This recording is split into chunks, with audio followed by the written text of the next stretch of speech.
যে অসমত আমাৰ অসমীয়া লোকসকলৰ মাটি বাৰীৰ সমস্যা আমি সমাধান কৰিম। মিছন বসুন্ধৰা 1, মিছন বসুন্ধৰা 2, 21 লাখ লোকৰ আমি মাটি বাৰীৰ সমস্যা সমাধান কৰিব পাৰিলো। আজি আপোনালোকে চিন্তা কৰক, এই সময়ছোৱাৰ ভিতৰতে অসমত 23খনকৈ মেডিকেল কলেজ নিৰ্মাণৰ সপোন আমি বাস্তৱত ৰূপায়িত কৰাৰ পথত আগবাঢ়িছো। অসম মালা আঁচনিৰে অসমৰ ৰাস্তা ঘাটসমূহক নতুন ৰূপ দিয়াৰ ফালে আমি আগবাঢ়িছো। এই সময়ছোৱাৰ ভিতৰতে মাজুলী কমলাবাৰীৰ দলঙৰ নিৰ্মাণৰ সংকল্পও সিদ্ধিত পৰিণত হ'ল।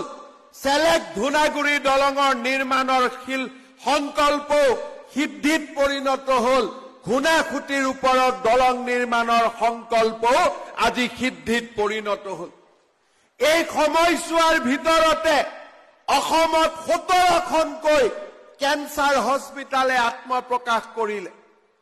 আমি এটা এটাকৈ অসমৰ চুকে কোণে আজি উন্নয়নৰ নতুন দিগন্ত লৈ আহিছে। যদি উত্তৰ অসমত কাম হৈছে, দক্ষিণ অসমতো একেই কাম হৈছে। বৰাকত যদি কাম হৈছে, ব্ৰহ্মপুত্ৰতো কাম হৈছে। যদি নামনিত কাম হৈছে, সমানে উজনিতো কাম হৈছে। আৰু এই সময়ছোৱাৰ ভিতৰতে অসমৰ লোকসকলক আৰু আমাৰ ৰাজনৈতিক ভৱিষ্যত সুৰক্ষিত কৰিবৰ বাবে ডিলিমিটেশ্যনৰ দৰে জটিল প্ৰক্ৰিয়াও ৰাইজৰ আশীৰ্বাদত আমি সমাধান কৰিবলৈ সক্ষম হৈছিলো।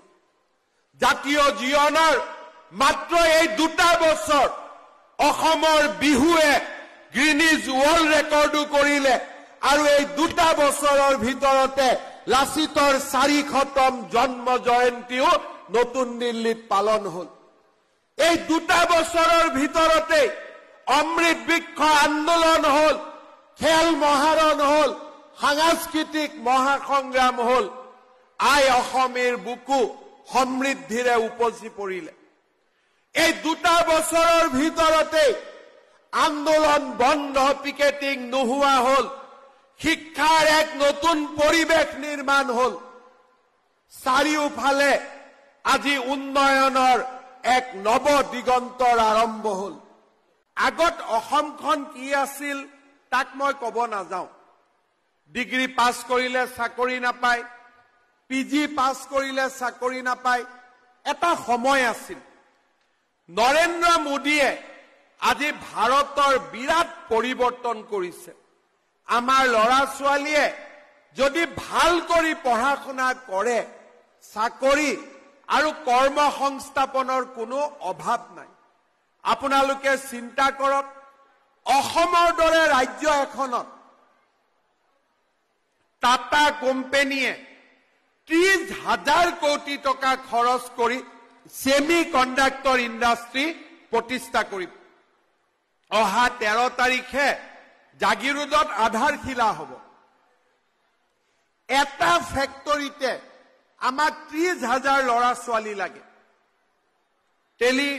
আমাৰ এই গোটেই ইণ্ডাষ্ট্ৰীটো কি মানুহে নাজানে যে মোবাইলৰ চিপছ বা গাড়ীৰ ভিতৰত যদি চিপছ নাথাকে গাড়ী মোবাইল চলিব নোৱাৰে। মানুহৰ জীৱনত যেনেকে হাৰ্ট থাকে তেনেকে চিপছটোৱে হৈছে গাড়ী মটৰৰ হাৰ্ট।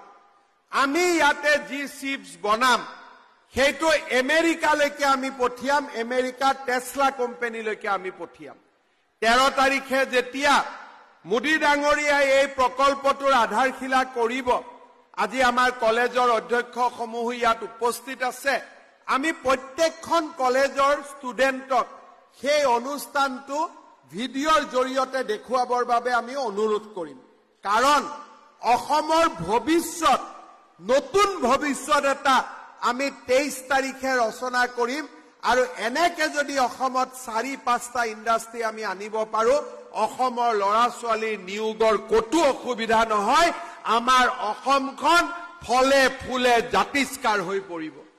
আৰু সেইখন অসমৰ বাবে আমি নিৰন্তৰ কাম কৰিছো সেইখন অসমৰ বাবে আমি বিকাশ উৎসৱ পাতিছো সেইখন অসমৰ বাবে প্ৰতিটো ক্ষণ প্ৰতিটো পল আমি কাম কৰিছো ৰাইজৰ হৈ কাম কৰিছো আজি মই গৌৰৱ অনুভৱ কৰিছো যে ডিব্ৰুগড় জিলাত আজি আমি 745 কোটি টকাৰ কাম হয় আৰম্ভ কৰিম নহলে শুভ উদ্বোধন কৰিম এই সভাতে আজি আমি নামচাং চাহ বাগিচাকে আদি কৰি সমগ্ৰ ডিব্ৰুগড় জিলাৰ 132খন চাহ বাগিচালৈও আমি এম্বুলেন্স সেৱা আগবঢ়াইছো আজি আমি গৌৰৱ অনুভৱ কৰো যে অসমৰ দ্বিতীয়খন সৰ্ববৃহৎ নগৰ ডিব্ৰুগড়ৰ পানী যোগান প্ৰকল্প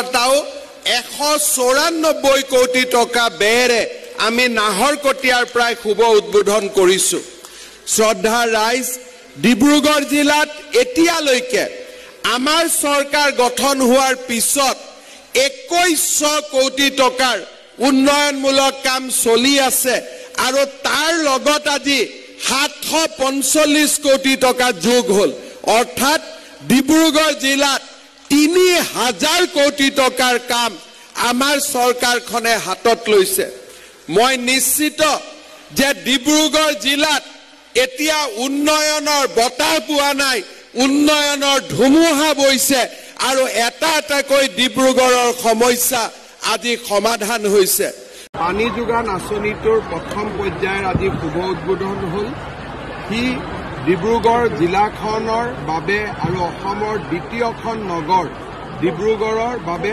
অত্যন্ত আনন্দৰ বিষয় নামচাং চাহ বাগিচাত PMAY প্ৰধানমন্ত্ৰী আৱাস যোজনাৰ ঘৰেৰে এটা সুন্দৰ আৱাসিক কলনী আজি শুভ উদ্বোধন হল ইয়াৰ লগত কেইবাটাও ক্ৰীড়া প্ৰকল্পৰ শুভ উদ্বোধন হল আৰু অনিৰুদ্ধ ক্ৰীড়া বিশ্ববিদ্যালয়ৰো আজি নিৰ্মাণৰ আধাৰশিলা স্থাপন হল ইয়াৰ লগে লগে অসম মালা আঁচনিৰ অধীনত 303টা অতি গুৰুত্বপূৰ্ণ ৰাস্তাৰ কামো আজি আমি আৰম্ভ কৰিলো ডিব্ৰুগড় জিলাত যোৱা 2 বছৰত 2100 কোটি টকাৰ বিভিন্ন উন্নয়নমূলক কাম কাজ আমি হাতত লৈছিলো আজি প্ৰায় 750 কোটি টকাৰ নতুন কাম আমি হাতত ললো প্ৰায় 3000 কোটি টকাৰ কাম আজি ডিব্ৰুগড়ত ৰাজ্য চৰকাৰৰ পুঁজিৰ প্ৰায় আৰম্ভ হৈছে কেন্দ্ৰীয় চৰকাৰে বিভিন্ন আঁচনি নেশ্যনেল হাইৱে ডিব্ৰুগড় শোধনাগাৰ তাতো বহুত টকাৰ বিনিয়োগ হৈছে মই ভাবো যে ডিব্ৰুগড় জিলাৰ ৰাইজে আজি এই বিকাশৰ যাত্ৰাত ভাগ লৈছে সকলো আনন্দিত হৈছে আমিও ডিব্ৰুগড়বাসী ৰাইজক ধন্যবাদ আৰু অভিনন্দন জনাইছো